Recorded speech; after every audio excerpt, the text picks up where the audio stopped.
من ضمن الحاجات اللي تخليك شخص ناضج فكريا او شخص مرتاح بمعنى اصح ان انت تقبل طبيعة البشر، تقبل ان الشخص خطاء، تقبل ان البشر مش عبارة عن ملايكة في الدنيا. لا، كلنا بنغلط، كلنا بشر ومتاح ووارد لينا الغلط. فالشخص اللي فاهم وقابل طبيعة البشر هيعدي، وليكن مثلا موقف معين انت في الشغل مع صاحبك فغلط، هو مضغوط، زلة لسان عديها.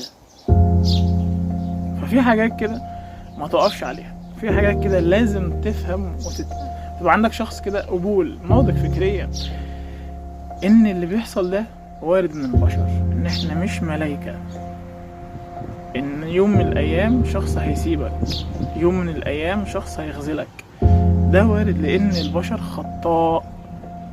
فافهم طبيعة البشر.